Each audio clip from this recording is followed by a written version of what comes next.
Tesla left, and the new world where he lived for most of his adult life were undergoing rapid technological change.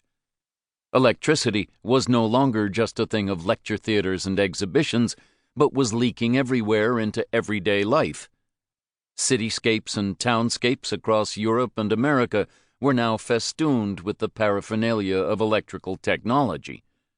Cables crisscrossed the sky, carrying power to homes and businesses, or buzzing with information from telegraphs and telephones.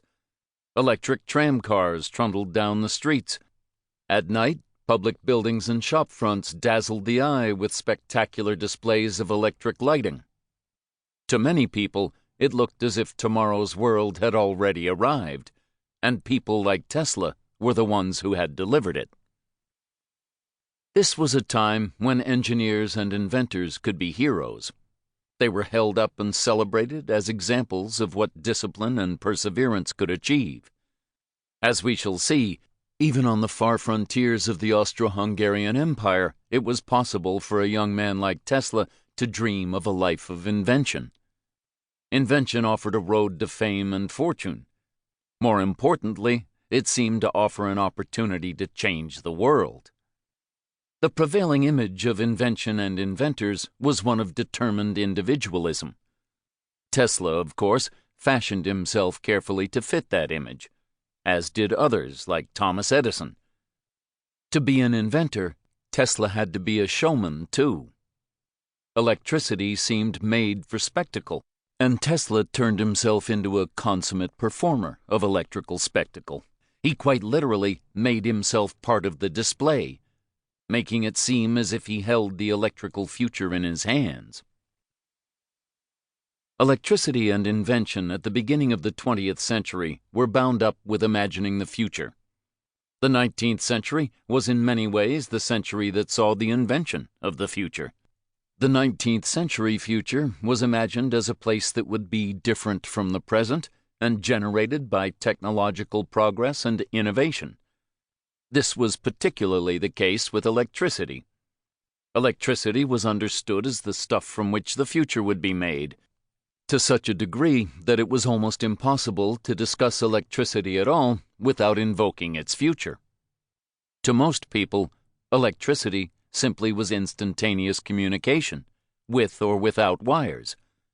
New sources of power, locomotion, improved agriculture and control of the weather, weapons and flying machines, and electrically generated health. This was a future extrapolated from bits and pieces of present technology. One of the things that made Tesla so successful was that he was very good at offering compelling images of the future his inventions would deliver. The stories that Tesla told about the future of wireless communication and wireless power that he was trying to build at Wardenclyffe during the first few years of the 20th century were very much part of a wider culture of speculating about the future, both in fact and in fiction. The magazines and newspapers that reported on Tesla's activities and relayed the visions of the future that he promised were filled with such stuff. They published scientific romances by the likes of H.G. Wells as well, and sometimes the scientific romance and the scientific facts were hard to disentangle. It was no coincidence that Tesla's speculations about wireless communication with Mars, for example, were aired at the same time as everyone was reading The War of the Worlds. Telling tales about the future was integral to the business of invention.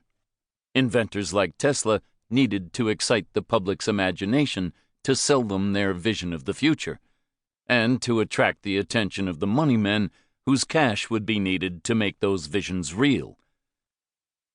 One of the reasons, I think, why Tesla remains such a fascinating and seductive figure is that the image of invention he wrapped around himself remains a very familiar one. That image, which Tesla helped create, of the inventor as an exceptional kind of individual, is still the way we tend to think about inventors and innovation today. Just as people in the 19th century associated invention with individuals, so do we. Where they made Brunel or Edison or Tesla into heroes, we do the same with their contemporary equivalents, though maybe we are a little more inclined than